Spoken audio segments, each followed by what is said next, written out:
Yes, you did join us first.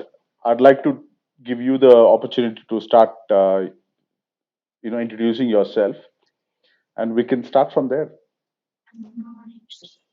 Want to know better how we're doing? I'm good. Thank you very much. Yes. How are you today? Yeah, I'm also good. This is the second time I'm joining this virtual meetup. Oh, you have joined us before, have you? Yeah. I think in May or April I have joined. Okay, okay. It was Oh, very it's nice to nice. know. Yeah, this is the Cool. second time joining. Yeah. So, So hello. go on, go on. Yeah. Okay. Hello everyone. My name is Yashan, and I am a second year student in BTech Computer Systems, and I'm into blockchain development, and I'm learning about blockchain solidity and developing smart contract using solidity.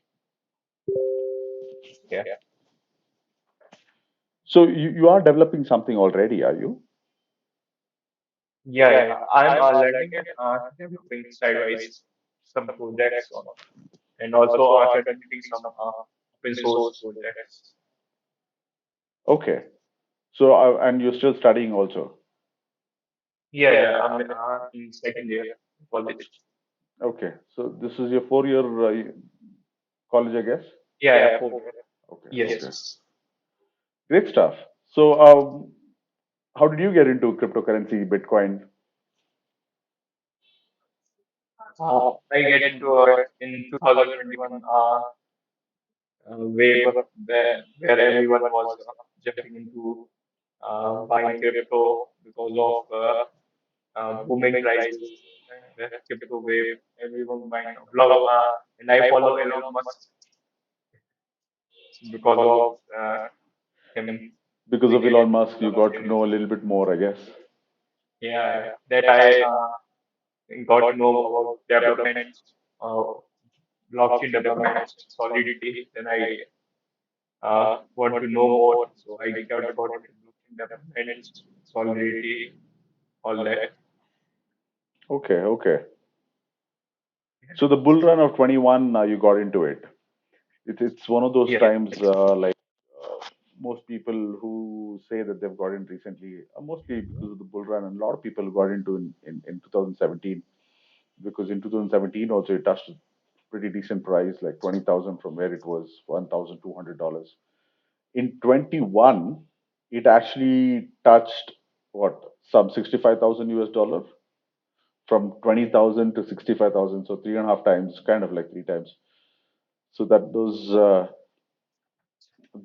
these have been the ways of bringing people in, and the bull runs have not kind of changed. It has been similar all the time. A year after the halving, there has been a bull run. So this is like been a trend.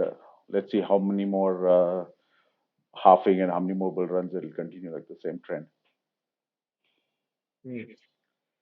So So yes, what's your guess? When will next bull run happen? yeah, it's very easy to guess. It's 2025 because 24 next year is halving. Around April time Hmm. is the halving time. And what happens in the halving is just before halving, a little price will go up.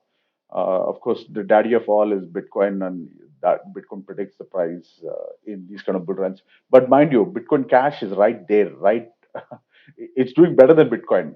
I can tell you why it is doing better than Bitcoin already, because just a couple of weeks, a month ago, uh, Bitcoin Cash's price went doubled. Like, I know it had fallen really low. It had fallen so low to Indian rupees somewhere around 9,000 rupees, and it went double. It's almost like 18, 20,000. It went up. It is hanging around 18,000.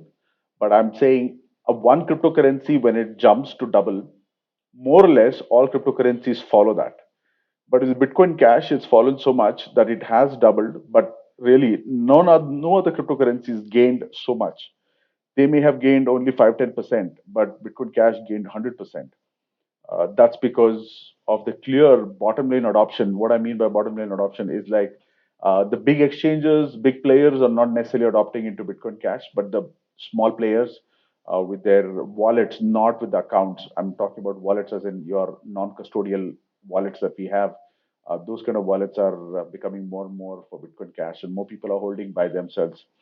What is happening with exchanges are exchanges are being directed to sell their Bitcoin Cash and not hold them. So because of that, Bitcoin Cash price is tanking. But then again, like I said, that's one of those things. Bitcoin Cash has doubled, and not much has happened in the other situation.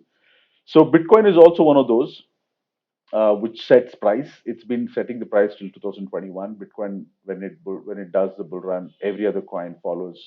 Within a day or two, it has to follow, and it has been. There's no questions about that, because it's always when Bitcoin's price goes up, within 24 hours to 48 hours, all of the cryptocurrencies have rallied behind it. So we were hoping to have that same that's coming up in 2025. Yes, we were talking about that. The bull run is due because of the halving. So when the halving happens, at the time of halving, it'll be more or less same or a little bit more than the previous bull run. Previous bull run's high was, say, $20,000. We are much above that. Around the halving time, you will see a little bit more higher in price, and then eventually, with from halving till the starting of bull run, it'll slowly graduate, slowly keep going up, which is over the period of 6 8 months. uh, in this, I would say April, after April, remaining 8 months, and then maybe a couple of more months, so 10 months, 8 to 10 months, it'll gradually keep going up. So gradually, as in 5 10%, it'll jump. Again, it'll correct itself for 3 4% down. So people will not really know that the price has gone up, and it has been going up like that in the previous, before the bull run. It has done that trend. So again, it'll go up a little, little, little, and then it's somewhere in 2025 beginning, it'll touch the previous high price. The previous high 2021 was around 60 to $65,000. Around that price, when it touches, that's when a lot of people will wake up. They'll say, okay, so we thought the previous highs price was very high. It'll never go back to that price because it had fallen. Now that it has come back to that price, that's where the bull run jump starts. Because from there, people will think, oh, wow, this is going to go up really big now because it has touched the previous high. Now there is an opportunity for it to go up. So they all kind of buy. That itself pushes the market up, that itself pushes the price up. And then, of course, the remaining people don't even have to do anything. They're just in the fear of FOMO, which itself says fear of missing out. They'll come and put in more money, and the bull run just catches its speed, and then it'll touch some great pricing. I'm thinking at least 100 to 150,000 USD. That's minimum. That'll just be a double of what it was previously. But it's always been double or more. It's sometimes 5 to 10 times. Last one was 3 times. So even if it is 3 times, it'll be close to 200,000 USD. So looking forward to that. Oh, I'm sorry. We've been having this gentleman who came, Rosh. Is that rightly said? Anyway, Rosh, welcome to the meetup. We will get to you. We would like to, get everybody to introduce themselves and talk about it. We've got Yash so far, and Yash has just explained how he got into crypto, and we were just talking about the bull run pricing and everything. So yeah, that's what has been happening with the 2025 prediction. What do you think, Yash? I think you are saying right here because every time when new high touches with at least two times or three times than the previous high. Yeah, yeah, totally. Actually, And I think, go on, go on. yeah, I think I'm betting more on Ethereum. I think it will also get, I think, five times more than the previous high because lots of new changes and Ethereum 3.0 is also coming. And I think many dApps also is used for Ethereum. Sure. Which Many coin were things you are talking about? Sorry. Also, you said Ethereum.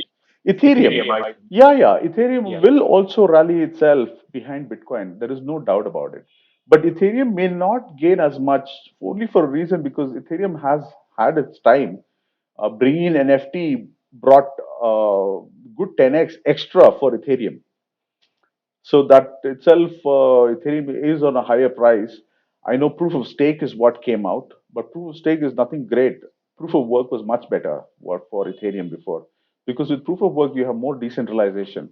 With proof of staking in the future, it'll be easier to centralize it with fewer people who owning maximum of it, and they tend to want to be the your proof of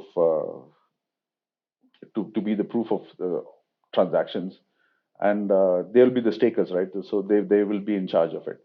So I just don't know how it will play out. Only future will tell us. But yes, that will also definitely rally behind it. But one thing which will definitely perform better than the all other currencies, cryptocurrencies, including Bitcoin, including Ethereum, better than them. What I mean by that is like say if Bitcoin went 3x and Ethereum went 2x or 3x, same as Bitcoin.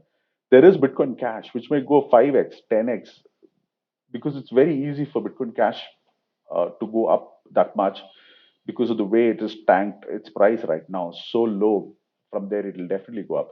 Yes, it may be certain pockets of time where more of a trader, like trader pushed market may bring in all other currencies. May not be biased towards Bitcoin Cash, but the use case of Bitcoin Cash is much superior than any of these other currencies.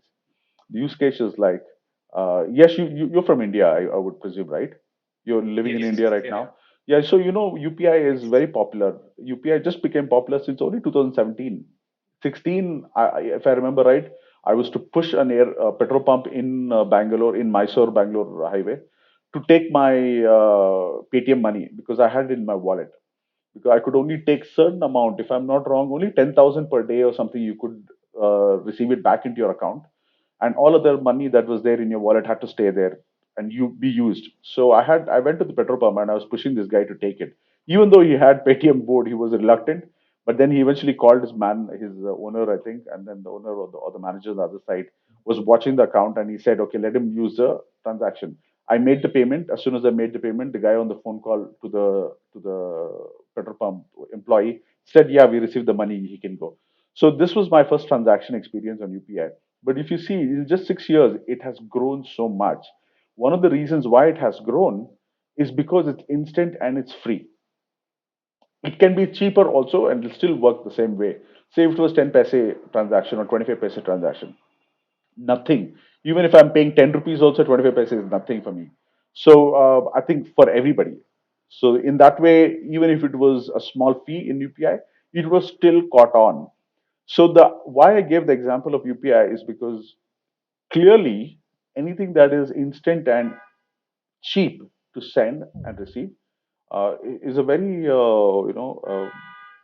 done deal for people, because they really like a transaction that is instant and is cheaper. In Bitcoin Ethereum, it is not the case.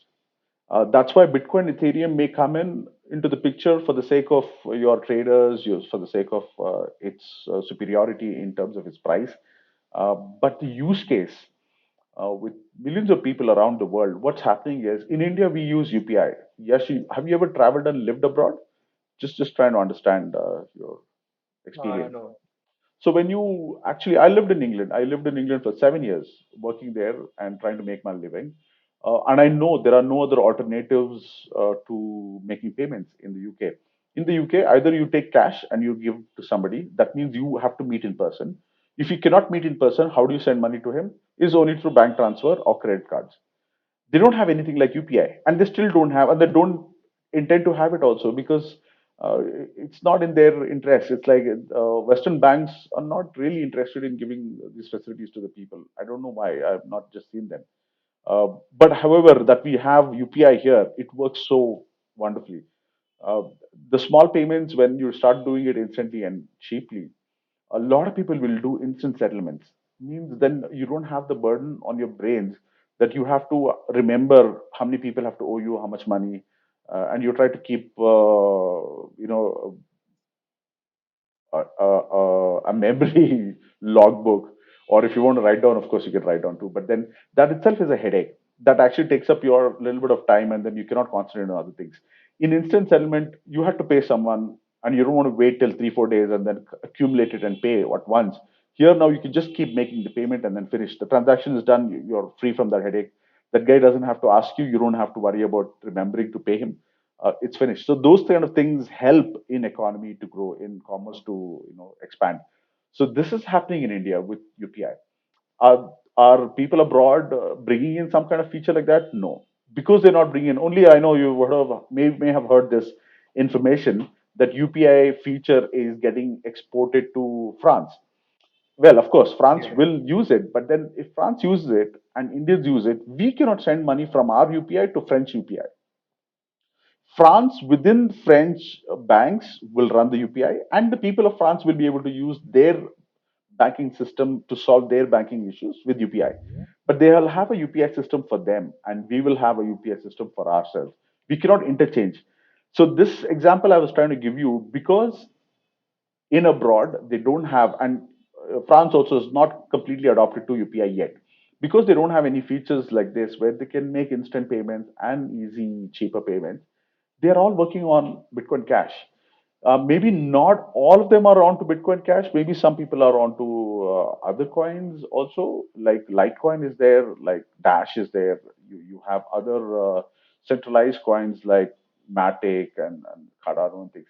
People who are holding it will do transactions in that. They don't have to always do it in Bitcoin Cash. But when you do it continuously, then you know what is to be trusted on, because you don't want to pay high fee. Why should you waste transaction money, transaction network fee, when you know in some transactions there's not going to be much at all? Like in Indian rupee, it's only going to take 3 paise per Bitcoin Cash transaction. That's amazing. I would do even like 5 rupees, 10 rupees, 50 cents. uh, I can keep doing these transactions. So for this case, there's a lot of places in Venezuela, in Australia, in Africa, in of course in Western part, which is America, in Europe, a lot of places Bitcoin Cash adoption is growing slowly and steadily. What I mean by steady is that whoever uses Bitcoin Cash and have a wallet and they hold it, now they're not going to go back on it, because once you use an experience, once you get used to an experience of being instant and free, like UPI, you will never go back to credit cards in India, right? We will never go back to pushing ourselves to going and meeting that guy to pay me in cash. We'll just call him over the phone and say, hey, how much am I supposed to pay you? $100? Here, over the over UPI. So once we are used to a easy facility, we will always like to stick to that, right? That's exactly what's happening abroad. Globally, people love to use Bitcoin Cash, and I think Bitcoin Cash will have a edge over all other currencies in terms of its price gains coming up, which is the next bull run, which is 2025. That's what is my experience. I've been in this space for quite some time, so I don't. I have seen it. I've used it. Every time when somebody debates with me, I ask them simple questions like, "How long have you been using cryptocurrency? What are the wallets that you use? Where do you store your cryptocurrency? Like since when have you used making payments and sending and receiving on chain?" When I asked them these questions, they would have not necessarily used as much. So then automatically they understand. Yes, I think only when you use more you will learn. And because I have used it, I've used it since 2011 and all. Like you won't believe the amount of transactions I've done.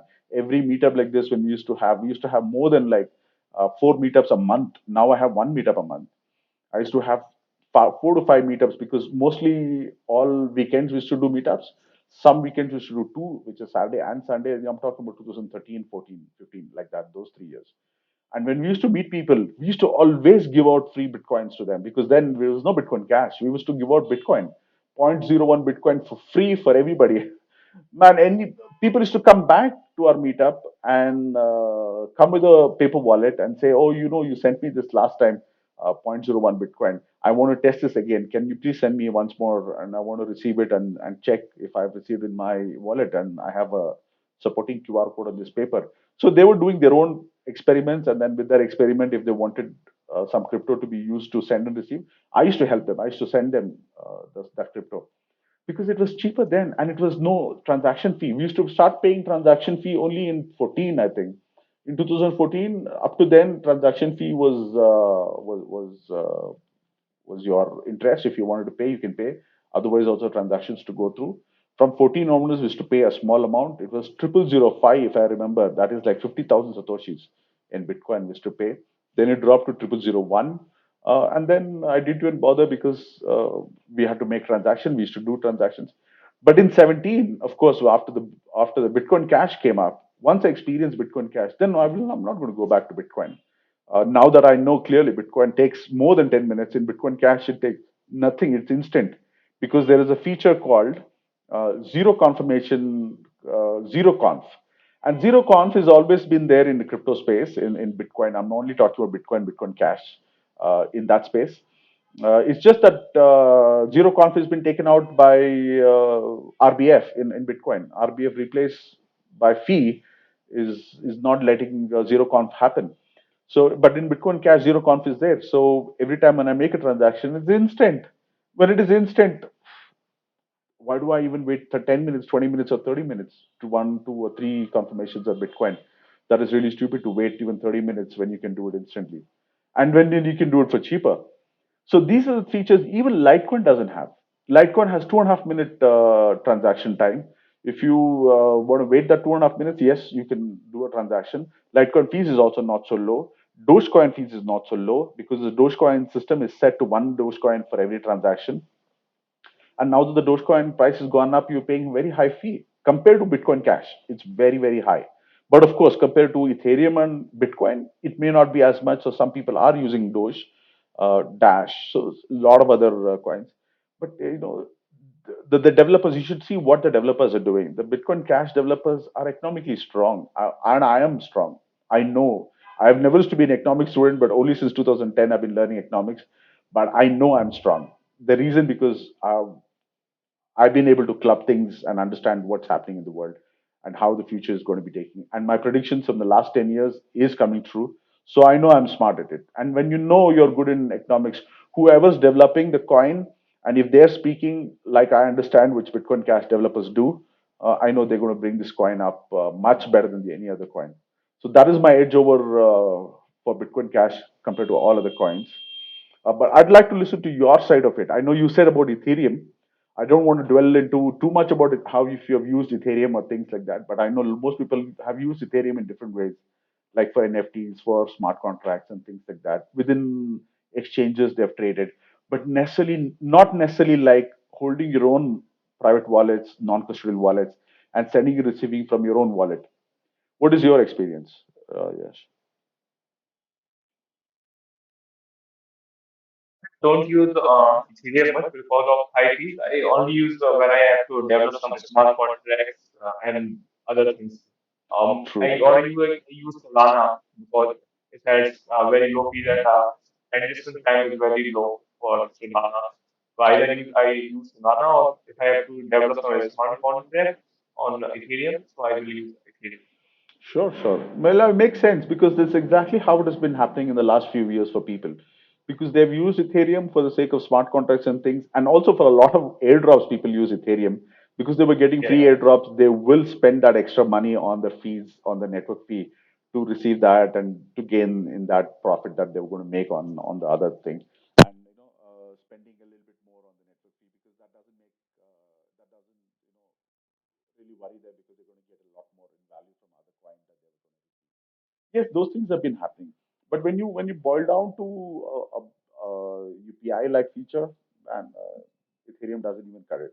Ethereum will take its own sweet time to fix itself if it has to be fixed. Because I know it's not been able to fix is why it went to things like this into proof of staking and things because they really couldn't cut down the fees for on chain.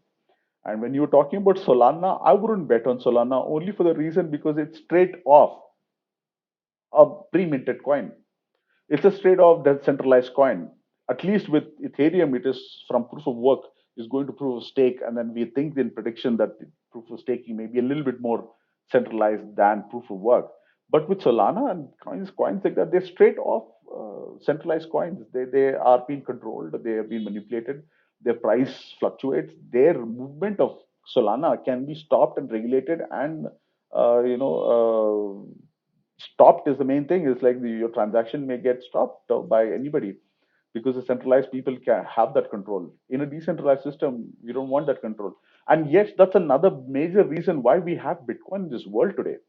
The reason we have Bitcoin in this world, of course, is one of them is P2P transaction. But the end of that white paper, a couple of lines in the first paragraph of the abstract, it says without the need of financial institutions, that's the key. because we don't want to depend on another person again for anything. Now, when Bitcoin Cash can do a transaction, and Ethereum also, I'm saying, can do a transaction without me asking anyone's permission, why should I tomorrow have a coin that can get stopped and I have to then email someone to ask for permission to complete my transaction? That really is stupid to me. If I have learned about it so much, I would rather use a decentralized, completely decentralized proof of work token that really is the future, because you don't want to take permissions from anyone. I don't take permissions from my parents anymore. So why would I take permission from anyone for that matter, including a big, rich bank? Who cares? This is how rich they are. The richer they are, the bigger their scams are. We've seen it all. So that's my prediction. And you know, uh, we've met people back and forth. Many people have come and gone. They've understood what I'm talking about and brought in more adoption to Bitcoin Cash because of that. So one of these meetups that I do is for that reason, so that I can bring in some information that's out there, experienced by me. Because when I was in my early days of Bitcoin, I just couldn't meet anybody to give me their experience about Bitcoin. Whatever I was gaining experience from online, I wanted to talk about that to somebody in person. Unfortunately, for about 4 years of me knowing about Bitcoin, till I met the first person, it was 4 years, and I did not meet anyone in between. Mind you, I was not just sitting at home and waiting for somebody to come and speak to me about Bitcoin. I was actually traveling. In that 4 years, 2 years, I traveled about 15 countries, and I tried to meet people. Nowhere, nobody knew about Bitcoin. I was the only one talking till 2013. At least in 2013, there was just one group of Bitcoin meetup that was happening online on meetup.com, was in Bangalore. And I come from Bangalore, and I found that meetup in Bangalore. Benson Samuel, Indian moderator on bitcointalk.org, he was the one running the meetup.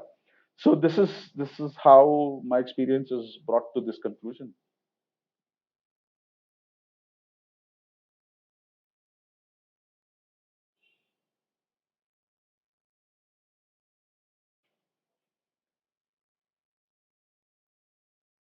Anyway, so I guess it was a good amount of time that we got with Yesh and spoke about it. Let's get Rosh. Is that right, Rosh? Do you want to introduce yourself and how you got into Yeah, my crypto? name And is Roshan. Can you hear me? I'm sorry, please go ahead. Say that. Hear me? Yeah, my name is Roshan. Roshan. Yeah. Okay, okay, nice. There is a delay in my network. Sorry for that. No problem, Roshan.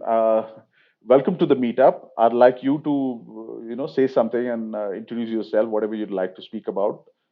We can address whatever that your concerns are or your questions are later. Sure, sure. Thank you. So I just came to know about this group through Meetup. So I've been trying to explore about the cryptocurrency world. It's just I'm a beginner on this. I just want to diversify my investment. So I thought I would try crypto as well. So I've been learning on this space for some time. I've invested a little bit of amount, not very huge. Uh, but what I want to do is there's a lot of speculation around about crypto as such. But I just thought I will improvise on the knowledge part and then try to gain more insight on that, and then slowly try to gain experience down the future. So yeah, this is one of the meetups where I was looking to and meet people who are experienced enough and share some information on their experiences as such. So yeah, so that's what interested me, and then as you just said, the Bitcoin Cash is something which is new to me. I haven't heard about that. So that's something Wow. which I learned in today's meeting. Yeah, Sure, sure. I'm glad you did. and talking about transactions, you said it's much more easier. Yeah, yeah. See, that's the Yeah, bottom and line based of on it. transaction, you said it's much more easier. Absolutely. Yeah, Because that's what makes us happy, because right? because I was finding the trouble. I was finding trouble trying to transact. I used Vault before, which I wasn't successful with. Then I switched to Binance, and again Binance. there's a lot of it's not that user friendly for a design so I've been trying to find out ways to how to transfer and make it successful because a lot of these things so as you Sure, said sure. Roshan, I think there is a little bit of wind yeah. disturbance that's coming through your mic. And also, don't worry about it because even if you go on mute, it's fine now. Uh, the reason I said you can go on mute is fine is because I heard your question and I heard what you said, and it was not very clear, but I think I got the gist of it. So I would love to address those things because it is important for you to know, and I'm very happy that you learned about Bitcoin Cash today and you had never heard of it before. It is one of those things it's not easy to hear because people are not talking about it because most of the people are not really using cryptocurrency. They're just speculating too much, but not talking about the real facts and features because they don't themselves have that experience. That's why they don't talk about it. And otherwise, when you say about exchange wallets where you're using exchange, in exchange, they're not even a wallet. I don't even call them a wallet. Call them an account system because they hold your cryptocurrency. We do not promote that. We never promote cryptocurrencies, no problem. Cryptocurrencies which are held by other people. It's like our banks. If the banks are holding our money and they're doing fractional reserve, and when we want to really withdraw, if they don't have it and they don't give it, and if they go bankrupt, we're going to lose our money, right? Because it's our mistake that we gave it in their custody. It's the same with the cryptocurrencies. Most cryptocurrencies are held by people in exchanges because it's easier to trade, but actually it is not easy to do send and receive. Exchanges don't allow an easy experience for people for sending and receiving. That's why maybe you found that issue. So what you will have to do is maybe download one of the non-custodial wallets, Coinomi, Exodus, your Trust Wallet, your many wallets out there. For Bitcoin Cash specifically, there is Rapid Wallet out there. So these non-custodial wallets will. How do you know which is a non? As soon as you know, it will give you a 12 word seed phrase. It's called a seed phrase or a recovery phrase or a mnemonic phrase. They're all the same. Write down those 12 words because that is what is holding your custody of your crypto. Even if you have your phone, if you lose your phone, you should not lose your crypto. That's the 12 words that will save your crypto. You put those 12 words in a new phone or a new app, and it will automatically bring back this old balance of yours in that new phone, and you're able to spend it. But that 12 words that gives you in the beginning, you have to write down and you keep in a piece of paper separate from your phone so that if you click an image and leave it on the phone, when you lose your phone, you may lose your 12 words phrase also. That's why I say write down on a piece of paper and keep it aside so that you never lose your real funds. This is how we learn and we take custody of our funds. And Bitcoin Cash is a great example for that. If you want to use Bitcoin Cash, try and download a Zapit wallet, put in your your 12 words in a piece of paper and secure your funds like that. You may want to keep some funds in exchange just to do experience trading. You can do that, but don't put all your funds in the exchange because I don't want people to lose their funds. I'd like people to hold it in a non-custodial wallet because non-custodial wallet allows you to easily send and receive and do payments and settlements. And only when you do those things, send and receive payments, settlements, is when you learn about cryptocurrency and you become stronger on it. And then you know what are the real features that you're getting. Even for Indians, even though when we have UPI, I'd like you to know about Bitcoin Cash and learn about it, is because when we do a small amount of transactions abroad, I'm not talking about large, huge amounts to do any kind of money laundering or any kind of funding. I'm not promoting that at all, but I'm talking about small amounts, say up to 500,000 rupees when you want to send somebody abroad, uh, maybe for a freelance small gig or a couple of lines of code, whatever. You should be able to send instantly and easily. So, like UPI, if you want to do abroad, it is Bitcoin Cash. That's where the real bottom line is. The future is strong for Bitcoin Cash for these reasons because once people understand one at a time, that it's easy and so good and so amazing to use Bitcoin Cash for payments and settlements, they'll never go back to other cryptocurrencies. They will definitely stick to it and move forward from there. So this is our experience. Well, when I say our, I'm just talking about myself right now. But of course, we have other experienced people out here, Willem and Adi. Willem has also been here in another meetup before, and I'd like to welcome him and give him some time to speak and see what he's got from the last meetup to now. Hey, Willem, are you there? Hey, yes, I'm here. Yeah, Can you hear me? very clear and loud. Yes, Okay, fantastic. No, I'm also, as you know, very enthusiastic about Bitcoin Cash, true and that. Yeah, I haven't been that long into I haven't been as long into crypto as you have, since the you're really just maybe an OG or one of the first people yeah, to. But I have been in this space for probably the last 4 years or 5 years almost. And pretty soon, looking at some of the big coins and then starting with Bitcoin, obviously, I was immediately drawn to Bitcoin Cash because it was just easier, faster, cheaper, more user friendly. It really does what it is saying that it is supposed to do. So absolutely. yeah, for me right now, I'm just stacking up Bitcoin Cash and also planning to just start using it because I think it is at some point people need to start using it to purchase goods and services. So I'm trying to do that in stores and shops here and can make people aware of this new phenomenon that exists, which is decentralized, unstoppable, permissionless money. Peer-to-peer electronic cash for the world, and indeed non-custodial wallets, so that whatever you have in your possession is in fact for eternity yours. There's nobody who can take it from you as long as you remember those that passphrase or what you were talking about.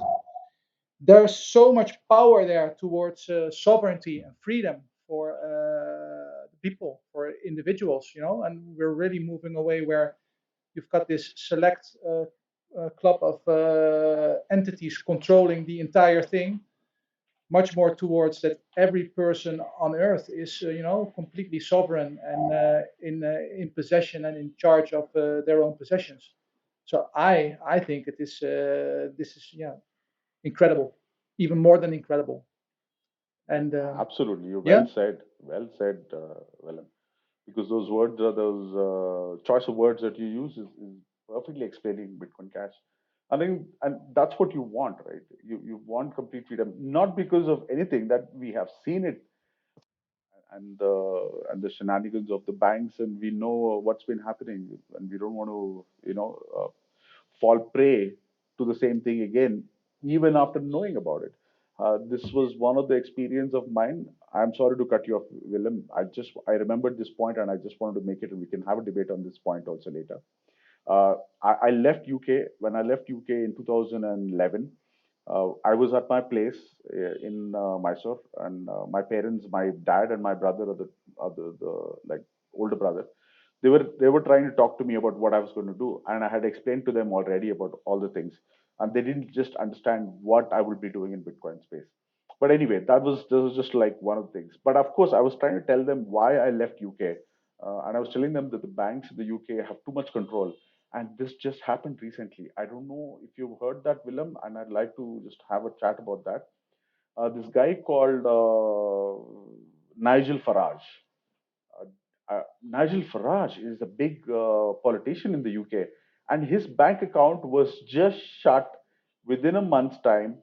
They gave him a notice saying that he had close to 950,000 pounds, a little short of a million, and that is his personal company funds, and he had profited from it, a lot of it. He wanted to spend that money like the way he wanted to. The banks didn't like it. They told him to take the money out and keep it in cash in his house. They made him withdraw his money and shut his account down. He was trying to talk to the NatWest Bank, it was NatWest Bank, but nobody gave him time to speak to him. Then he thought, okay, he has another six banks to approach and get a bank account. None of the other six banks, big banks that are there in the UK, like the Lloyds TSB, Barclays, HSBC, who are the other few after the NatWest, the three more. So these guys are so ridiculous. They did not give him a bank account. His information, his plight about that Nigel Farage's message is going around all the media in the UK, saying that how these banks can do this, but they can do it. They've done it, and even the media is not covering it completely. What I mean by that is, for the first time when Nigel Farage came on media and he explained what had happened, he even explained how they didn't talk to him, and the other six banks also didn't, give him an account. But they are missing out that particular words in the media. They're only talking about that he lost his bank account, but they're not giving the complete picture on the media also about Nigel Farage's experience and what he really said and why this control of this big seven banks is happening. Ah, this is the reality that's going on in the UK, and this happened just now. And why I said this about my parents and my brother and my father is also because I was telling them this. This is one of the things I was telling them, that this is the reason I've left UK, because if I was going to be living in the UK and did a great thing about Bitcoin and a Bitcoin startup, they can tomorrow come down and shut me anytime, easily. That is something that is not possible in India. We just cannot go and shut down somebody's account. The government will come back strong on the bank, and the Supreme Court here will kick the bank's ass, because and also all the banks, according to my research, are not colluding together as much as the Western banks collude together. So this is an experience. I'd like to more talk about that with you also, Willem. Have you ever heard of this gentleman's name, Nigel Farage? Yes, I was aware of that whole Okay. situation with Nigel Farage. I Yeah, think, yeah, yeah, yeah. maybe you mentioned that previous time as well. And Sure, but sure. yeah, it's a given, it's a fact that governments or banks, they can just seize and freeze funds, and and that's also happening in wartime, where country accounts are being frozen and all that stuff. The whole thing is about, I think, taking back your power and taking back your sovereignty, and by putting your funds and your wealth into your own custody, and not trusting, or just, there's no reason to have to trust middlemen any longer, because now we've got this technology that allows us to transact peer to peer. And that is, Absolutely. yeah, it is incredible. This is truly revolutionary, what's happening. So this Nigel Farage is, so the Nigel Farage case is very funny now that I see that his experience of that few banks not even giving him time to speak to him, to understand what is the kind of account he needs and what is the kind of business that he does, what his account type should be. Like when you speak about all this and then come up with the decision of not giving a bank account, I can understand. Like you think, all the banks think that this guy's business is something that they cannot give a bank account. Only after listening to him they'll be able to ascertain a decision like that. But then you don't even want to now talk to him, refuse him the bank account completely, because one bank stopped, all others just following the same way. That means they are colluding very nicely on top. They are talking to each other, saying that yes, I stop this guy's account, and you also don't give him that. That means they are communicating and they're talking and they're colluding against the people. That's one of those things I used to always say back in 2013 onwards from the meetups, that these banks are not here for us. They're here for themselves. And that's why the banks in the UK do not have a feature like UPI for their people to do easy commerce between each other, because that is not in their interest. People are not their real players. They themselves are the players. Their real players have become their printing press and the paper, that they keep printing their own paper money, how much ever they want. So they really don't need any commerce to happen around their public. They use their public as subjects, and then they just like do whatever they want. And I'm glad it's in a way, these things had to happen for the information to flow. So Nigel Farage had to be a big man. That's good enough. That like he's as big as I don't know, in India. Uh, Roshan will know somebody like Nitin Gadkari. Nitin Gadkari is our highway and transport minister, right? So Nigel Farage is equivalent to that in his country. He is a minister. He is an elected parliamentarian. He's got So yeah, you know that he's a big man. And if you stop somebody like his bank account, what chance do I have? And I was living in the UK, thinking like my parents was talking about, oh, my son is in the UK, and they came and visited me twice. They really loved the place. They said, okay, you're doing well. But when I've left and came back to India, they were like, oh, what happened there? But of course, they didn't understand then, right? It took me almost 10 years for them to make them understand with these examples. I'm glad this happened so that they understand. But and also people understand around crypto space now. If this shit can happen to Nigel Farage, shit can happen to anyone. Yeah. And that is just one aspect, the whole ability, the power that they have to freeze your funds. But the other thing is that as a system, it's not a closed system. So they just can continuously print more money with nothing backing it.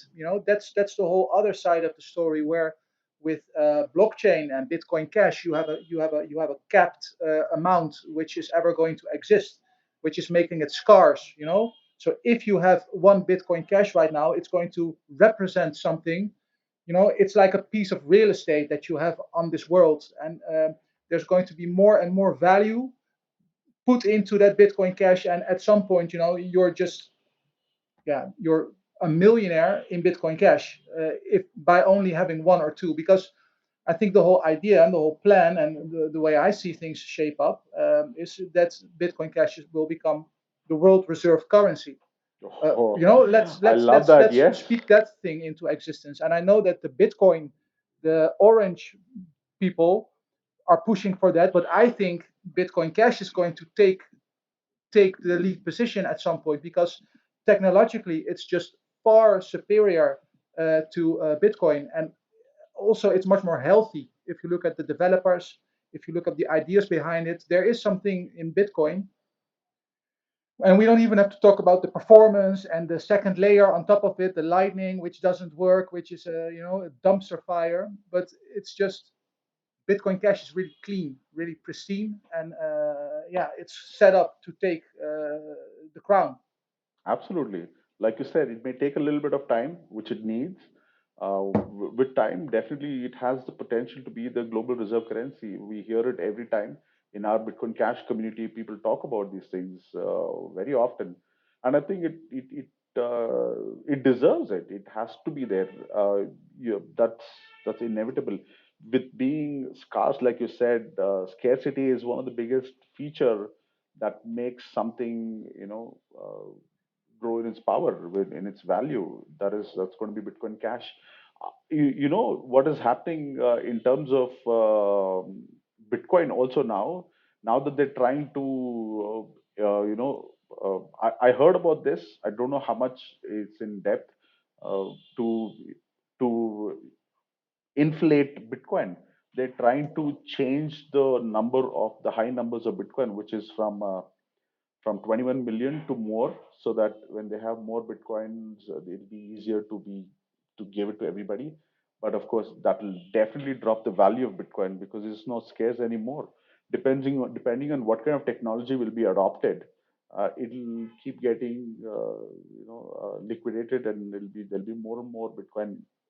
I think so, because if you see, there's no real development that's coming up on Bitcoin uh, chain. So the development that's coming on Bitcoin chain is only second layers. On the base layer and the layer one, they're not doing any updates.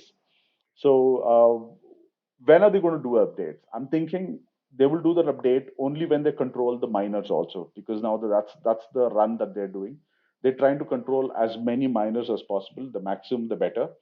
So once they get a maximum control of the miners, I think they're going to implement no high ceiling for Bitcoin, and maybe open it up to have as many Bitcoins, and keep like this inflation going on in Bitcoin, and not follow the set pattern that the Satoshi has done. So that will be something to talk about in the future if they really do that. Right now, of course, to get to that point, the control of mining is happening. Most mining that I did till, well, I when I did my mining was way long ago. It was 2013, 14, 15, maybe till 17 maximum I did. After that, I've never done. Last 6, 7 years, I've never done mining. But in last 6 7 years, I think some things have changed in the mining scenario. And recently, what is happening is in your pool mining, what we could do earlier, we just get anyone's software, click on that, and then join his pool, and then continue to mine. Now, to join a pool mine, I think you have to give KYC. So that is a system that they've already brought in. That's like one of the hurdles that's there. Because why do you need KYC? It's now needed so that the big miners can understand who their other contributors are, power contributors. So this has been implemented by the West, of course. So this is where they are trying to get as much control as possible. So right now the miners are getting KYC'd. In future, of course, they will have yes and no for them. Unlike before, anybody could just join and leave whatever that was there was possible without any permission. Now they're going to make that. Let's see how the future is going to take, because that's where little control is coming into place, and then they're trying to see how now the orange people are on the top. It's so funny. Most people are on the top only for the sake of price, and they're not doing any kind of real Yeah. scenario to fix the economic needs. But no, they're just on the top for the sake of the price. Anyway, so since now they're on the top, they have a better chance to speak about it and then get more people's attention, which is happening. Yeah. Let's see how it'll play out. But have you ever heard of this podcast called Bitcoin Cash podcast? Bitcoin Cash Yes. podcast. Yeah. So it's the beginning of the Bitcoin Cash podcast. If you see the few seconds, no, Jeremy, who's the moderator of that, who's the man behind Bitcoin Cash podcast, always says that Bitcoin Cash leading to the global reserve. But Exactly. that's when Jeremy comes into the picture. But when the video starts, in the first 5 seconds of the video, there is this guy, Jamie Dimon, speaking about there will not be any non-controlled currency in this world. This is his arrogance. What an arrogant person. Well, of course, his arrogance comes from his power. He thinks he's the most powerful man. He's the CEO of JP Morgan Chase.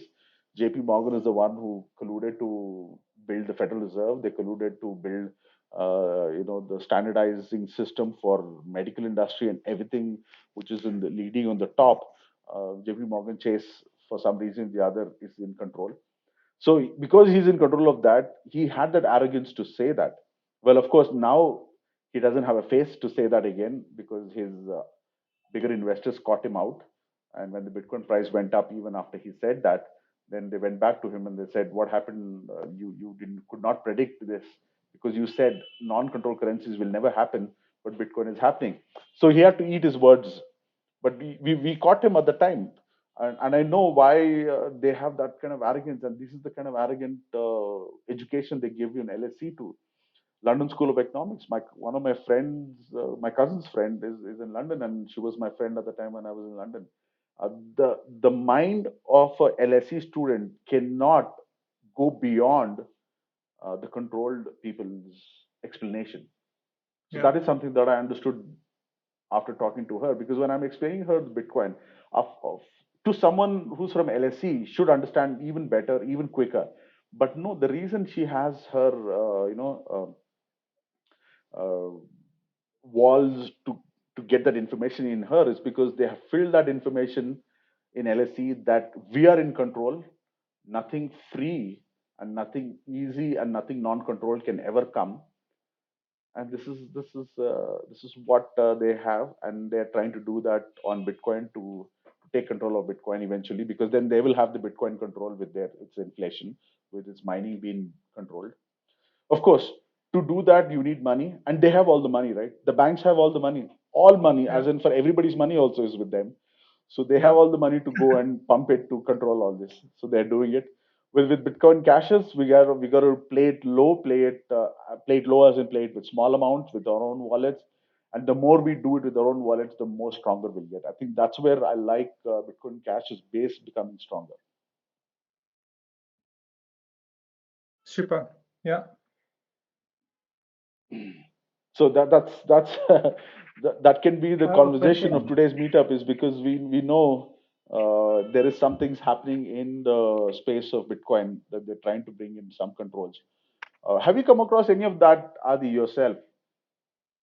And why don't you also join and give us your side to it?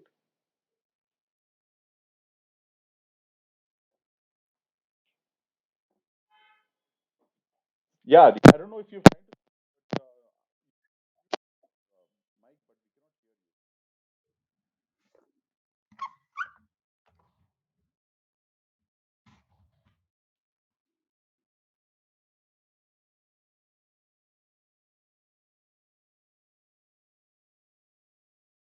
you. No, there is nothing coming out from you. Maybe he's trying his thing again. Anyway, Roshan, in between whatever that you've heard, if you have any questions or you want to just maybe want to understand a little bit more in specifically something that we spoke, please go ahead. Yeah, couple of things. Am I All you am said I about the audible? regulations, which I'm keeping. Yeah, Adi, you're audible. You got back. Thank you. Sorry to cut you off. No Roshan, you can problem. go ahead and I'll Yeah, we'll join you talk soon, later. Adi. Go ahead, Roshan. Yeah, as we were just speaking, there's one of my questions which I had to ask you. You were talking about regulations and things. So, do you see that happening to crypto? So, how sooner will that be? I mean, do you have see a timeline for that? Do you see that coming very soon? I'm really sorry. I did not get the base question, what you just said.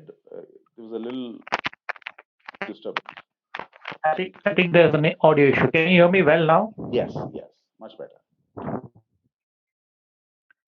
Yeah, you were just saying about the regulation part. Now that crypto is decentralized, now do you see that the centralization part coming into the crypto world as well? Do you see that coming, or I mean, I see actions are being taken on the behalf of the banks or whoever. I mean, the controlling body, the governments, and things like that. So yeah, if you see the regulations are in the move to make it regulated, and what's your pick on that? So banks will definitely try that. Uh, and Willem, it's a pleasure to have you. Definitely, we'll definitely have you again soon. Thanks. Likewise, it was very interesting, and I'd love to join the next time as well, and maybe also connect with you separately at some point. But Absolutely. have a fantastic day and weekend ahead, everybody. Bye bye. Bye bye. Thank you. Bye. You too. Have a Bye. nice weekend, man. Yeah, Roshan. So, in particular points that you said, I'd like to elaborate on that. One of them is yes, they are trying to control it. Uh, First of all, they're not allowing any easy access to non-control currencies, like how Bitcoin Cash is so great, but you don't hear about Bitcoin Cash as much is because it's very well controlled, not to come out in media about its features, not to allow exchanges. There is a custodial account system that if you keep your Bitcoin Cash on an exchange, it's an account system, so they are in control. So they've been asked to sell those currencies and not hold. So the less that you hold, the less the valuable it becomes. So its price keeps dropping. That's why Bitcoin Cash price is very low, even though its use case is much higher, is because nobody's holding it. So that's when the price goes low. But its use case is still happening. Well, why I said that is because of the controls that you were asking. Yes, that kind of control is coming into place. It's a pursuit from the banks, but it's a pursuit from us too. Think about 50 years ago, or whenever 30 years ago, when emails were coming into place and we are starting to use emails, and post office understands the potential of email and trying to stop it. Do you think post office would have ever won? For me, the answer is clearly no. Post office could have struggled uh, and tried as much as they can, but I don't think so they would have ever won, because we would have won. We need that communication to be instant between us. We cannot wait in queues and then go send a snail mail and then wait for years together to get a reply. We would like to get on instantly to emails, and now emails are becoming instant messaging services not limited to information. It is to open to videos, audios, images, instant exchange. So all of those things post office could have never done, but the pursuit that internet and emails could have done, post office had nothing to say, like sideline themselves. Banks are not doing that. Banks are not sidelining themselves. They are trying to bring in regulation. They have the money, like I said. They're lobbying into the government because they are the government. Like in the UK, banks are the government. I'm sorry, I do not recognize Rishi Sunak or the royalty as any power in the UK. It is the banks which have the power. I said it 12, 15 years ago. I left UK for that reason, and it is proven right now. So this I know this. So this is where the top is. So the top would not allow anything of this sort to come in because it's competing with them. It's bringing them down. So that's where the small things are in terms of its regulation. Regulated things are coming in place. There was another point also that you asked me, Roshan. And in the end, I am sorry I forgot, but I had thought of giving you an explanation on that, but I just can't remember the question.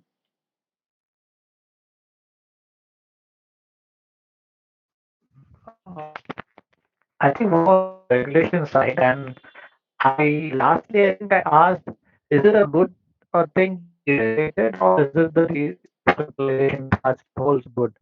I mean, the bottleneck. Sorry, your voice when it came back again, it went into that mode, and I couldn't hear it. Yeah. Is it now? Uh, I heard a little bit of yours. Is it now? I heard, but I think you tried again.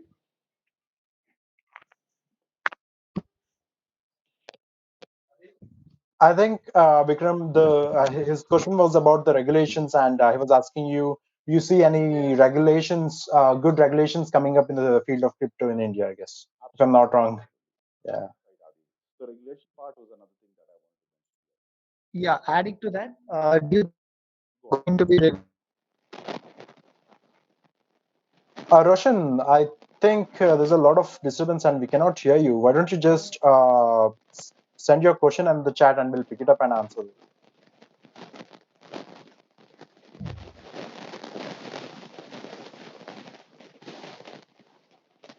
Okay, Roshan and Vikram, I cannot hear you. Vikram, cannot hear you, cannot hear you. No, no, no. I can see you. And from the action, I can make it out. Just said, are you able to hear me now? But cannot hear you. Still cannot hear you.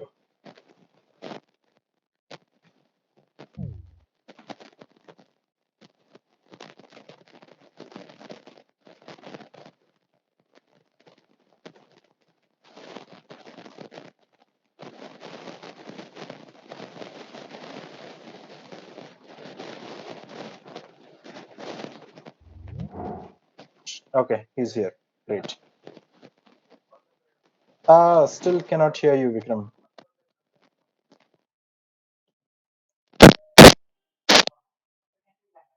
Ah. And you're on mute. No, I put that mute now. Oh, okay, now I can hear you. Okay, I'm glad it's back. So super. Yeah, Oh, it's just Roshan let's. was there, but I think he's gone now again. Did he come back and go again? Yeah. Let's see.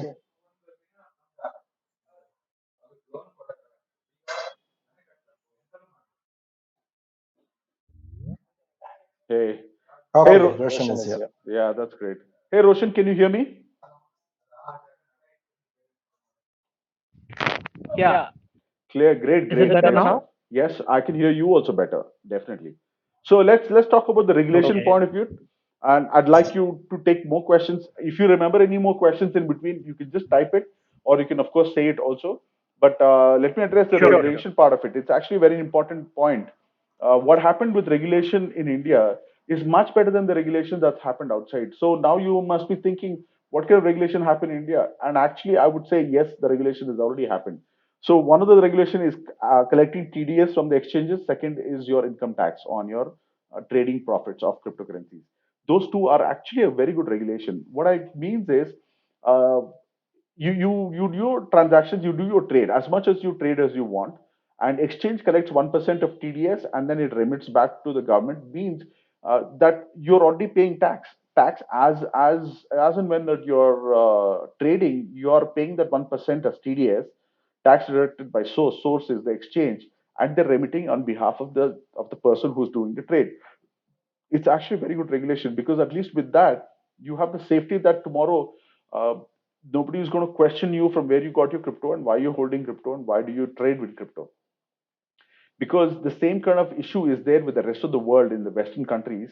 These people are exposed to this in the future, because if the government tomorrow turns around and says, okay, now we will have to stop all of these people who are trading and who are holding cryptocurrencies, we don't like them holding crypto, because the more they're holding, the more they're transacting. So if they want to stop, they can come and stop it.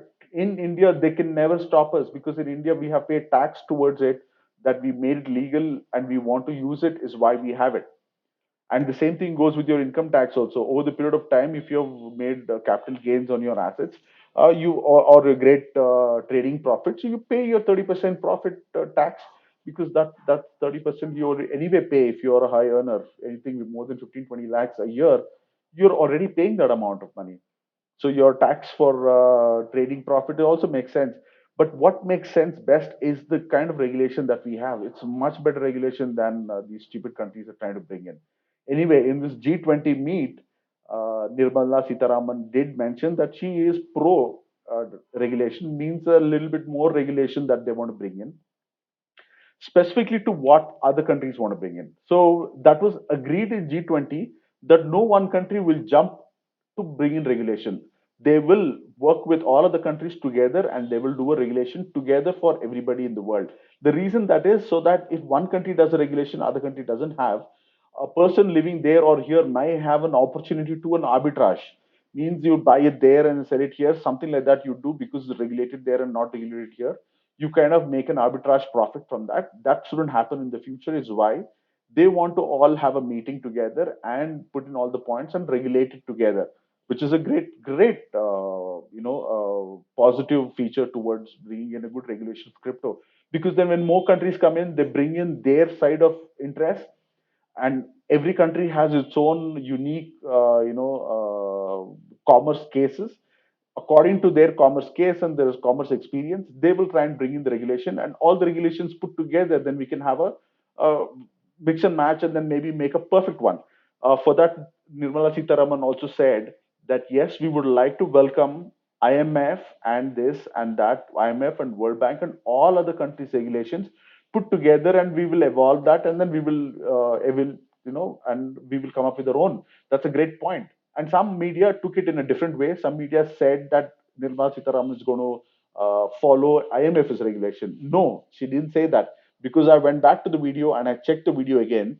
She clearly says she will use all of these regulations collectively and come up with Indian regulation too accordingly to that. And she did not say that she will follow the IMF regulation. What she said was she will look into IMF, World Bank, and all other countries' regulations. And she said that in that sentence clearly. So that means she's open to taking all of these different countries and different institutions part of the regulation, policies, and put all that together and come up with our own, which is best suited for us, and also maybe pitching it to the rest of the world. So that way, if you see, it's a great progress. The progress where they're not sticking to one kind of institution like IMF or World Bank, but they're actually going to evaluate all the regulations that every institution and country is going to bring in. And only when you have different parts of country coming world coming up with their issues that they have with crypto, then we can all put that together and maybe come up with a better one. That's I'm very open towards that and looking forward to it. And about a few years ago, I was in Australia. I was actually helping one of my friend to set up an exchange. He was very interested there. We went and spoke to KPMG at that time, and after I just left Australia and I came back, my friend was telling me that the government of Australia was inviting him to come and speak at their conference, so that they can understand and regulate the crypto accordingly. So that those kind of proactive initiatives are very good, because where you're trying to take information from somebody who's already experienced in crypto and then regulate it. That's a way forward. That's a positive thing that's planning to be coming up.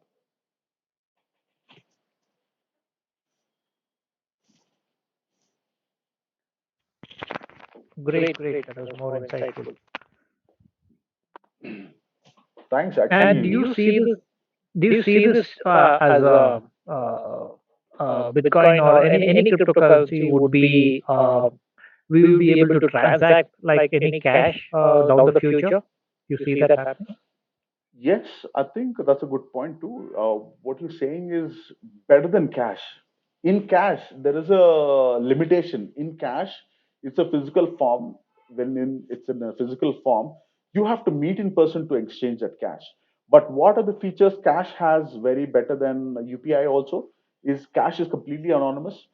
In UPI, all your transactions are tracked. I'm not saying that you're doing any illegal things. I don't want you to do any illegal things and hide your track of your money payments. But then the idea of Indians being autonomous, and we are always been like that. We have the freedom in India compared to a lot of other things in other places. So in cash also, we would like to keep that freedom, right? So we have more cash economy here than in other countries. So in cash, what it gives you those small features of being anonymous, being free to hold and to spend, and you don't have to ask permissions. But the only issue with cash is that you have to meet the other person in person. Only then you are able to transact. But in crypto, what happens is it can give you that all the cash features and also do better than cash by not meeting in person also and able to send and receive. So this is the feature which is so much nicer than cash. It is only possible right now in crypto and in decentralized cryptocurrencies, not centralized cryptocurrencies. Centralized cryptocurrency means then again that person's blessing is needed for you to send your transactions. I'm not talking about every day 10 rupees, 20 rupees, 5 rupee transactions. But on the day when you think you are big enough and you're doing something in this world and you want to transact some decent amount of value, the centralized institution might just say, no, we don't like it. Cardano may say, no, we don't like you. Solana may say, we don't like you. And they can stop your transaction. It is very easy for them to do that. You can just like profile you, find out your addresses, put a stop on all those addresses. You're just not able to send and hold, do anything with your crypto. That's why we promote Bitcoin Cash is because Bitcoin Cash in the bottom line has got no issues of those sorts. This is the pure white paper reflection that Satoshi wrote in 2008. There is nothing in between that changed that policy. We have only made it better with developments.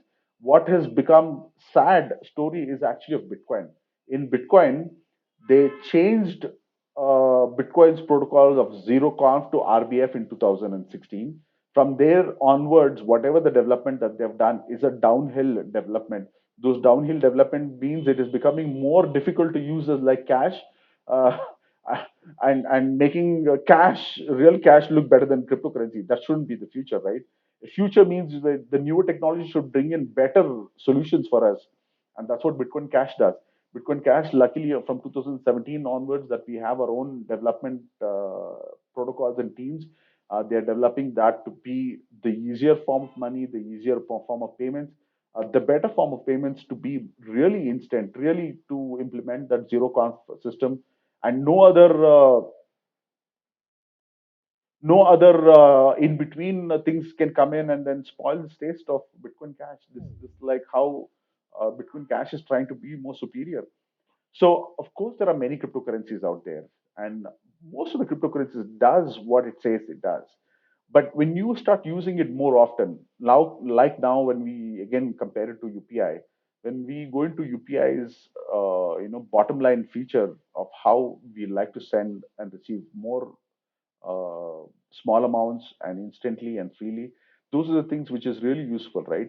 So that's exactly what will come to Bitcoin Cash and cryptocurrencies. And in cryptocurrencies also, people will realize in future that they have all 10 types of cryptocurrencies. It's like me having 10 types of payment solutions. I have cash, I have credit cards, I have bank transfer, and I have UPI. But I like to use UPI because I know that is more easier for me.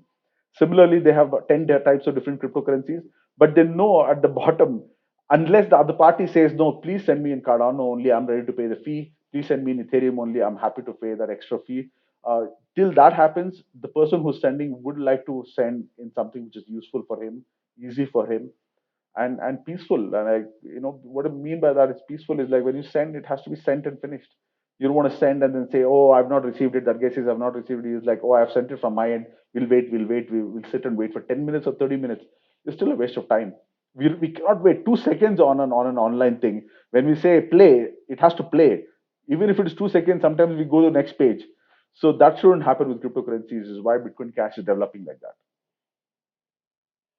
Right. I mean, I just meant to ask, cash is one mode of transaction, but I was trying to ask if Bitcoin can be a mode of UPI or any kind of exchanges. Like, let's say if I buy a product in Amazon and I want to transact by Bitcoin Cash, so a Bitcoin, whatever I have as a currency, will that happen? Is what my question was. In addition to that, Understood, actually. So institutions may not adopt to it is because of the pressure from the banks. Like I said, banks are the governments, and they may want to put in pressures to stop big companies to transact in Bitcoin Cash so that they don't exactly. have. I mean, yeah, it's a Yeah, threat to them also, is what I feel. Yeah. absolutely. That's a great point. It is a threat to them. So what is happening is a third party comes in between and helps them. There is one third party. There are two types. One of them is called bit refill. Yes. So in bit refill, what happens is you use your cryptocurrency, and with cryptocurrency you buy vouchers of all these features that is there around India also, like all your petrol pumps like Bharat Petrol and Indian Oil. Then you have all your clothing companies, all your food places, starts from McDonald's, KFC, on all of these. So all the vouchers are available there for your cryptocurrency. You can use the crypto to get that voucher and use it. That's one way of doing it. The second way of doing it is, even if Amazon doesn't accept it directly by themselves, there is a third party website which accepts it. They give you the same experience as Amazon. All you have to do is put in the Amazon's item number and things, or browse it through the website and then buy that there. And you can pay with crypto. The third party website in between actually will take the crypto. They will make the payment on your behalf in INR to them, to the Amazon people, and Amazon will never know what's happening. Amazon will just get their INR and they will ship the product. So these are the two things that's happening to sideline the controls if it is going to be very strict in future. How many more of sidelining will come in future? We don't know. Depending on how much controls they bring in, the more the control, the more the solutions. Right? Eventually, people are not going to sit quietly. They will bring in solutions for all of this. Right. So as an asset class, holding a cryptocurrency, as you say, is good. Is what you're trying to say, isn't it? I mean, Absolutely, absolutely. from a diversified point of view, like any kind of form of investment, let's say land or in form of cash or in form of crypto, Mhm. it's good to be diversified, is what I try to understand from what you said, Absolutely. I isn't think it? you got it right. You knew about it, I guess, much Yeah. before that. Diversification will always help. Yeah. And in diversification of Yeah. crypto also will be able to help you. Means within crypto itself, try and do three, four, five cryptos. The only reason I'm saying that is because we cannot really predict the future. With cryptos, once you hold them, you can see how the future is going to be. But do not ever miss out on Bitcoin Cash. Whatever it is, Bitcoin Cash is the greatest asset out there. Even though Bitcoin is meant to be just an asset and not as a payments currency, but what is a real asset? If I may explain a little bit of understanding that I have in economics, is that whatever is easily used as payments and settlements, and all the people around you happy to accept that, that you will hold more, and that ultimately becomes an asset. So if Bitcoin Cash is more accepted, more widely used, automatically Bitcoin Cash will be the better asset than others. I know Bitcoin is limited in use, but it's an asset class. That's where it has been drawn the line. But it is a very good asset to hold, just an asset. But we are in this future, in this modern world. Our asset and our payments currency should be the same, so that we have the easiness to do that. What I mean by that is, your stock market can be an asset, but stock market cannot be used for payments. Can never be used for payments. It can never be divided and made into small amounts to buy a pack of cigarette. Same goes with your gold. Gold is a great asset, but it cannot be used as payments, and then it cannot be very easily portable. It cannot be very easily divisible. So with those two problems being there, it cannot be really used for payments. So in the future, if we know, and actually gold, why did it become an asset today? It's because gold was the great payments currency before. I'm talking about 100 years ago. So because today's world is again another new world that's coming up with internet. Internet is our new market. It's not in by foot and not by meeting in person. We have a new market. Till about 20 years ago, I think football was a big market, but now no more footballs are no more talked about. It's all online.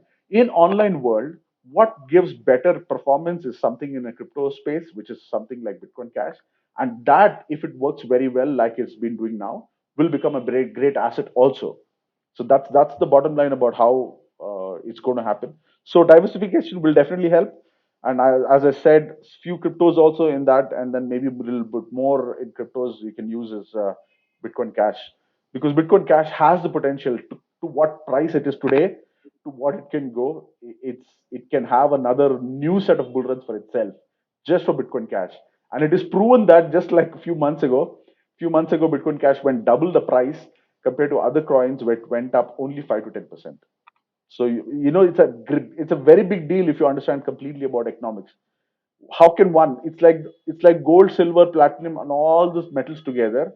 Suddenly, you will see one metal becomes double the price, but gold gain only 5%, silver gain only 10%, uh, iron gain only like 8%. But which is this metal that gained 100% between the metals, between the precious metals? We've not seen that kind of scenario here. When it happens, you will know automatically. Every news will capture that kind of metals names. But in crypto space, because crypto space is still underground, they didn't capture this in important move that Bitcoin Cash did. It went double, 100% gain when it was a quiet and bear market time, and all the cryptocurrencies in bear market can only go up maximum 10%, 20% like that, but nothing goes 100%. So that happened. So with that happening now, a lot of people, I should tell them and put their morals high, because they were all in the Bitcoin Cash space, and I should talk to them. When I should talk to them, they said, Vikram, we've been in Bitcoin Cash space for so long, but it's only going down and it's being so low. I always told them, don't worry about it. Just concentrate on understanding what is the use case. If the use case is great, just continue to use. Because I've used Bitcoin when it was $4. When I've used Bitcoin when it was $4, if I have to pay somebody $40, I will just pay 10 Bitcoins. And I have done that experience. It's the same now. If the Bitcoin Cash's price is low, and if you're going to send somebody 50,000 rupees, you may have to spend 5.5 Bitcoin Cash then. So I told them, I gave them this example, and now it has jumped double. Now you only need 2.25 bitcoins to send, or 2.75 bitcoin or Bitcoin Cash to send that same amount. So concentrate on the use case. If use case becomes really valuable and useful, everybody will understand that automatically that product that was being used for the use case will gain its value and will be the better asset for the future.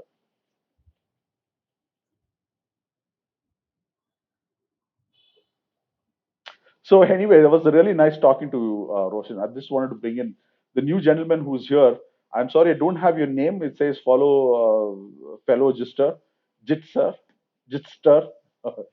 I am I'm using this application for the first time, Sure, sure. Jeet also. But Jitster, we say, I don't know exactly what it is, but it is a open source project and it's a non-controlled project is why we always use this.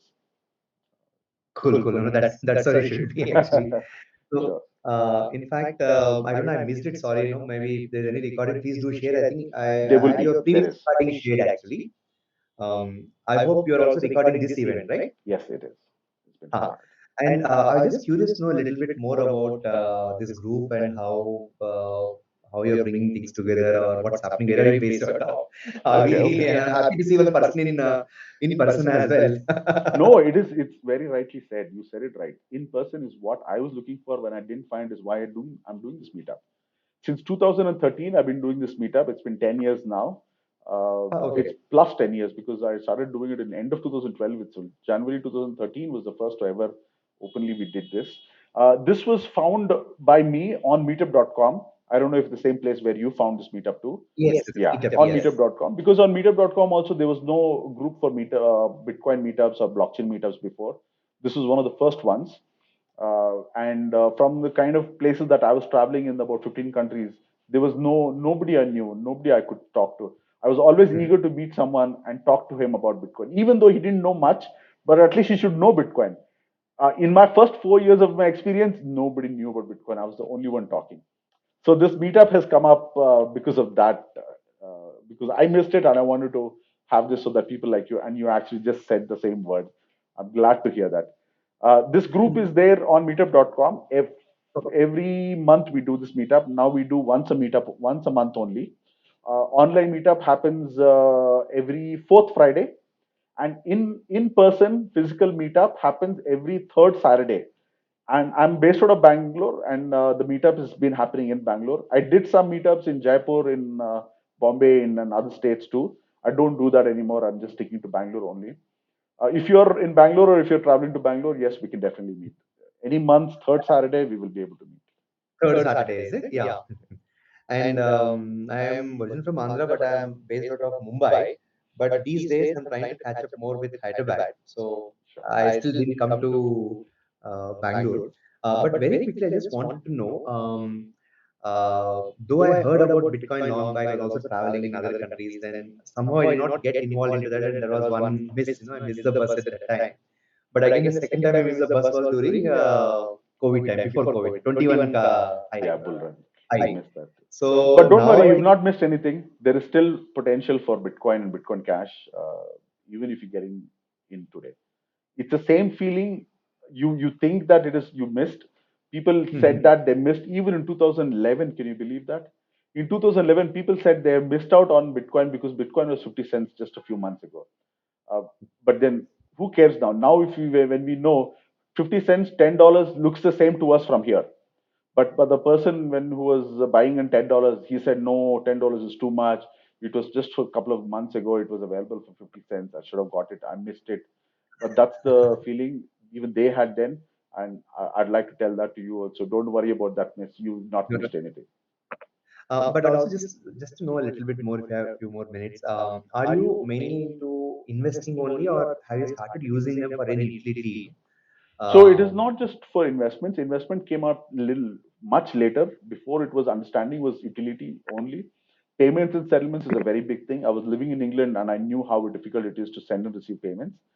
And uh, crypto came along, and that was its motto in the beginning. The white paper of Bitcoin clearly said it's peer-to-peer electronic cash, P2P electronic cash, without the need of central authority. That's like the key correct. word that's there in the abstract. The first three lines of the abstract of Bitcoin white paper says that. True. That's the immediate use case for Bitcoin. Of course, it later became a trading tool and an asset Hmm. class. I think that in India, 90% use it for trading only. Remaining 10% shared between asset and payments.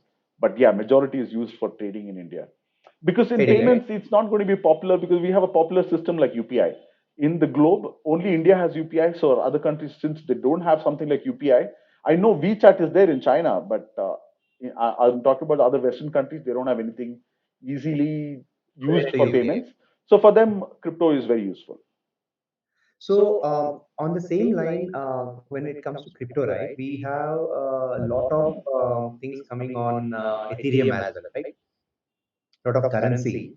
Now everything is one crypto group. Though Bitcoin has been the gold standard or the original, Daddy, yeah. now see, my interest lies in if there is any cross border kind of service that we are trying to offer, and we let people be able to pay the payments in crypto, like maybe professional consultation. That's what I was looking at as a real use case study. And I've been tracking it a little bit, not to the extent of coding and all this myself, but I understood that when it is coming in with ordinals also, even the Bitcoin also is opening up itself the way Ethereum has opened as a platform, right? Or with NFTs, let us say tokenization and Yes, maybe yes. making NFTs as a thing. So I'm just sensing, as long as we're doing it crypto to crypto, it looks fine. But off ramping is where there's a problem right now. Correct. So in that context, if there is any service to be There is one service that I run myself. It's called Insta Crypto. Are you able to hear me? In Insta Crypto, our exchange allows people to change from INR to crypto and crypto to INR on an instant basis. You can check out instacrypto.in on Android platforms. this is a off ramping thing, right? Yes. And it's only in crypto, or you are actually having all the currencies only in Bitcoin? No, no. This We is have Bitcoin. a few currencies that are more popular for doing on like payments and settlements. With those basic currencies that we have, you can of course buy into any other crypto too by doing a swap. But then we have a few major currencies that has been used. It is there. Yeah. But then you are taking the KYC of the Yes. people who are receiving it, right? Yeah. And to what extent they can comfortably hold it? They had to report it. People, if they want to keep it in crypto, they're okay. The minute they take this off ramp and then they try to use your thing, to what extent are they? Should they be concerned, and how can we allay their concerns? What concern are you talking about? See, one concern is if they are able to show their receivables in from the crypto side, they have to show it in their IT returns, and then See, IT returns is how do you do it in cash? When you do your business completely, buying and selling of cars in hmm, cash, what hmm, is who regulates you? no one. Currently, it is not Self-regulation, it's called. It's called self-regulation. correct. Everybody does it in India. They just don't know that word. See, it's up to you. If you are driving a Lamborghini and you're doing everything in cash and not paying any tax, somebody will next door to you will know that, right? You have to self-regulate. If you're planning to drive a Lamborghini around in Bangalore, you want to make sure that you pay some tax too for your earnings. So that is a self-regulation. In crypto also, it falls in the same category. If you're doing a lot of transaction off and off, in and out of exchange, it's up to you how much you've earned and how much you've gained. You have to disclose it yourself. You self-regulate yourself. So when they disclose it in their IT return, so and so came from this mode, will they be subjected for extra scrutiny? That's where people are trying to be. No, extra scrutiny is only when you do a huge amount equivalent to money laundering or terrorist funding. As long as you don't do that large amounts, what is a large amount? What is the amount of gold that you can bring from abroad? One ring you can wear and come, two rings, maybe one chain. Then you want to bring 10 biscuits in your pocket, that is not allowed, right? So we all know what is a regulated amount and value. You do that and you're safe. If it's any big amount, you have to be providing some service equal to that to receive that big amount. If you're able to prove that, you prove that and you pay your taxes. Correct. Now, if I'm the service provider, the Insta crypto account, is it better that I offer it to people, or let people directly take their open their accounts and then handle it themselves? Oh, it's always open themselves and handle it themselves. We do not allow anybody in between to manage that. That means you'll be managing their crypto. It's up to you how you want to do that. No, no, I For didn't us mean in when I InstaCrypto say itself, we do yeah. not have a wallet and we do not give account service like how other exchanges gives you. Where other Mhm. exchanges give you the wallet account service, they hold your crypto. We do not promote holding our anybody's crypto. We don't hold our people's crypto too, and we promote non-custodial wallets, the wallets that gives you seed phrase and memory phrase for you to completely be in control of your funds. And if you lose your phone, you should be able to get back your funds through your memory phrase or recovery phrase. Those things are all promoted from our exchange, and we promote those things so that people come up with their own wallets, hold their own crypto, do their own exchange, and then take it back. Every time when they sell, we of course collect 1% TDS. We remit it on behalf of the person who did the transaction. That's why we take KYC in the bottom line, if I have to say. Because if I don't take your PAN card, how will I remit your TDS to your PAN? So for those reasons, we have that. Got it, got it. And then, do you let people be the entire cross-border transaction happen in stable coins, or No, will we there be don't touch stable coin. Stable coin is not in my interest at all. I'm not fond of stable coins at all. only Bitcoin? No, no, it's not only Bitcoin. Anything fluctuating, Bitcoin, Ethereum, Bitcoin Cash, Litecoin, these are all my interests. Why? You may ask. In a stable coin, if there is a bull run, will the stable coin reach that 10x? No, zero. It'll only be stable to INR or dollars, which are supposed to be stable to. But in the same time, cryptocurrency like Bitcoin, Bitcoin Cash, mainly on Litecoin, those things will go jump 10x, 20x. I'd like to experience that. Why would I put my funds in stablecoin? If I have to put in stablecoin, I already have INR. I'll hold it in INR. I will not put it in cryptocurrency at all. If I'm putting in cryptocurrency, I'll only put it in Bitcoin Cash. Stablecoin only for the transaction, only for the transaction. But for Whoever transaction is also, trying to why would I use stablecoin? The reason I'm saying that is because if I'm sending you 1,000 rupees worth of Bitcoin Cash, when I send you Bitcoin Cash 1,000 rupees, you will receive 1,000 rupees. There is no fluctuation in between because it's instant. It's up to you now. If you believe Bitcoin Cash is going to lose value or gain value, if you are ready to take that risk, you will hold in crypto. Otherwise, if you're not ready to do that, you can change instantly, swap it to a stable coin and hold it in stable coin. So you had to do that. I didn't have to do that. For me, I believe in cryptocurrencies and I know when it is going to be a bull run, when it is going to be a bear market. I will never believe in stable coins. Stablecoin is bullshit because stablecoin is again the centralized system. Centralized means somebody minted it and minting it and pushing it on you, taking the money on that behalf and doing an ICO, initial coin offering. It's like that. In cryptocurrency, at least it's not that format. And I do not believe in any centralized systems and centralized coins. So I always believe in decentralized, which is why I promote Bitcoin Cash.